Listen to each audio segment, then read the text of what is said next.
अमरावतीच्या विकासासाठी महानगरपालिकेच्या माध्यमातून, कारण अमरावती महानगरपालिका माझं क्षेत्र असल्यामुळे अमरावती महानगरपालिकेचं उत्पन्न जे आहे ड वर्गाची महानगरपालिका आहे, त्याच्यामुळे उत्पन्नाचं साधन कुठं मिळत नाही. 15 वित्त आयोगातून स्वच्छतेसाठी फक्त पैसे मिळतात, त्याच्यामुळे त्या ठिकाणी महानगरपालिकेचा ज्या पद्धतीने विकास व्हायला पाहिजे तो होत नाही. म्हणून शासनाकडे जी विनंती केली आहे की त्या ठिकाणी असणाऱ्या महानगरपालिकेमध्ये जे वित्त आयोगातून आपण पैसा जीएसटी आम्हाला कमी मिळतो, तो त्याच्यासाठी सुद्धा कारण एलबीटी 1 वर्षाचाच होता, पण त्याच्या आधी 18 होता. 18चा बेस घेऊन या ठिकाणी आमच्या अमरावती महानगरपालिकेला आपण जीएसटी देण्यात यावी, ह्या सगळ्यात महत्वाची विषय त्या ठिकाणी मिळाले की त्या माध्यमातून मागच्या वेळेस मुख्यमंत्री महोदयांनी या ठिकाणी घोषणा केली की मुख्यमंत्री शहरी सडक योजना, परंतु त्याच्यावर निधी उपलब्ध करून आजपर्यंत दिला नाही. मग तो सुद्धा निधी या ठिकाणी आपण ड वर्ग महानगरपालिकेला द्यावा अशी सुद्धा विनंती केली. त्यासोबतच तिसरा विषय, हे सगळे विषय मला वाटते पाहिलं आपण हाऊसमध्ये मी बोललेली आहे. आणि नगरोत्थानमध्ये जे पैसे मिळतात 30% महानगरपालिका भरू शकत नाही, म्हणून त्याचा सुद्धा GR बदलण्यात यावा, 10% करण्यात यावा, पण 90% शासनाने द्यावा. जेव्हा नगरोत्थानचे कामं आमचे होतील हा पैसा वापस जाणार नाही आणि त्या ठिकाणी असणारी जे कामं आहेत ते सुद्धा खोळंबणार नाही, याची सुद्धा या ठिकाणी महानगरपालिकेच्या माध्यमातून विनंती केली आहे. त्यासोबतच जे हॉस्पिटल आहे, हॉस्पिटलमध्ये आपल्याला माहिती आहे सुपर स्पेशालिटीमध्ये जवळपास 1 ते 1.5 महिना या ठिकाणी डॉक्टरांनी संप केला होता, कारण त्यांना मानधन जे मिळतं ते फार कमी मिळत आहे. आणि आपल्या अमरावती सुपर स्पेशालिटीमध्ये खूप मोठे मोठे ऑपरेशन होत आहे, सक्सेस होत आहे, परंतु त्या ठिकाणी डॉक्टरला जो मेहनत मिळतो तो फार कमी होतो. त्याचा वाढीचा सुद्धा प्रस्ताव शासनाकडे पाठवला आहे, तो काही शासनाने मंजूर केला नाही.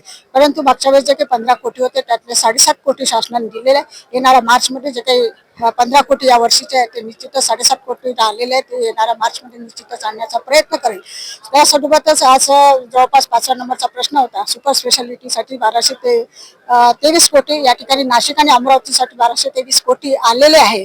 परंतु त्या ठिकाणी मी हॉस्पिटलमध्ये या ठिकाणी सुपर स्पेशालिटी माहिती घेतली तर कुठले आले, मुख्यमंत्र्यांनी मंजूर केलेले आहे, परंतु ते कॅन्सर हॉस्पिटलसाठी आहे, ते पण अजून कुठल्या हेडवर आहे, कुठले कुठले काम आहे त्याचं काही डिटेल्स अजून मिळालं नाही.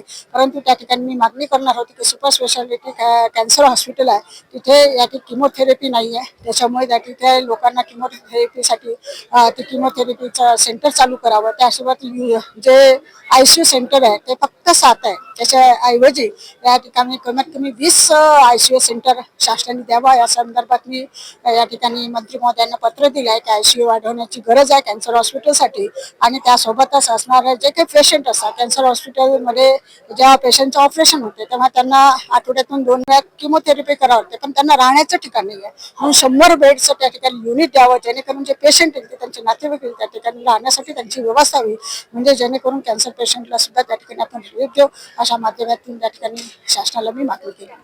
ताईसाहेब, खासदार बोंडे साहेबांनी विषय उचललेला आहे की अमरावतीचं रेल्वे स्टेशन स्थानांतर करून त्याचा विकास करणार आणि रेल्वे ब्रिज जे आहे ते उभारणार, म्हणजे दुसऱ्याकडे स्टेशन न्यावे. आपली काय मत आहे यावर? आज एक महत्वाची बैठक सुद्धा होती 12 तारखेला. काही अर्थ नाही या गोष्टीला, बिलकुल 100% अर्थ नाही आहे. अमरावती अमरावती शहराचं जे रेल्वे स्टेशन आहे ते अधिकृत डेव्हलप झालेलं आहे, त्यांना एक लाईन पूर्ण करावी, परत नवीन लाईन एक टाकायची आहे, त्या संदर्भात सुद्धा जागा झाल्या. नवीन जर जे पूल झाला त्या पुलाची मागणी सुद्धा सन्माननीय दादांना मी कालच पत्र दिलं आणि येणाऱ्या याच्यामध्ये मी लक्षवेधी सुद्धा मांडली आहे. जवळपास 125 कोटी आपल्याला लागणार आहे, त्याचा निधीचं पत्र शासनाने मला दादांनी मला सांगितलं की 125 कोटी मी तुम्हाला लवकरात लवकर देतो. हा महत्वाचा विषय असल्यामुळे ते 125 कोटी सुद्धा आपल्याला मिळणार आहे. आणि रेल्वे स्टेशन कुठेही जाणार नाही, कोणी घाबरू नये, कोणी विचार करू नये आणि खासदारांनी असं वक्तव्य करू नये. ते स्टेशन देणार कुठे? कुठे जागा कुठे आहे? जागाच नाही आहे ना. मग फालतू बोलायची कडी आणि बोलायचा भात, याला काही अर्थ नाहीये.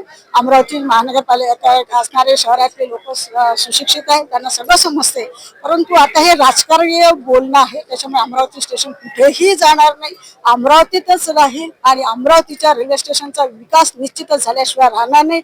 आणि येणाऱ्या लवकरात लवकर या ठिकाणी 125 कोटी रुपये आणून हा जो ब्रिज थांबलेला आहे, ब्रिजचं काम थांबलेलं आहे, या माध्यमातून मी लक्षवेधी उद्या लागणार आहे, माझी लक्षवेधीच्या माध्यमातून बोलणार आहे. अधिकाऱ्यांना मी पत्र दिलंय आणि शासनाकडे 125 कोटी रुपये या ठिकाणी आणण्याचा प्रयत्न करून लवकरात लवकर कसा ब्रिज होईल.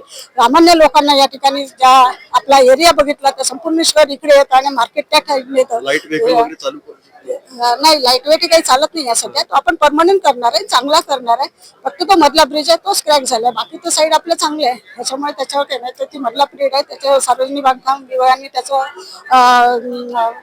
हे प्रस्ताव तयार केलेला आहे आणि त्याने 125 कोटीच मागितले आणि 100 आणि त्याला केंद्र शासनाने मान्यता दिली आहे, त्याच्यामुळे त्याचा विषयच नाही आणि 100% ते होणार. थोडं पॉझिटिव्ह. अमरावतीमध्ये ज्या प्रकारे स्टेशनवर तिरंगा झेंडा लागले, लोक म्हणतात की बुवा स्टेशन विस्तारानंतर होणार, बडनेरावरून रेल्वे चालू करावी, असं सुद्धा काही प्रतिक्रिया काही भाजपच्या नेत्यांनी दिली आहे. बडनेरा स्टेशन वेगळं, अमरावती स्टेशन वेगळं. बडनेराहून बडनेराच्या गाड्या जाते ते शहराच्या बाहेर असल्यामुळे हे शहर मध्यवस्थित आहे.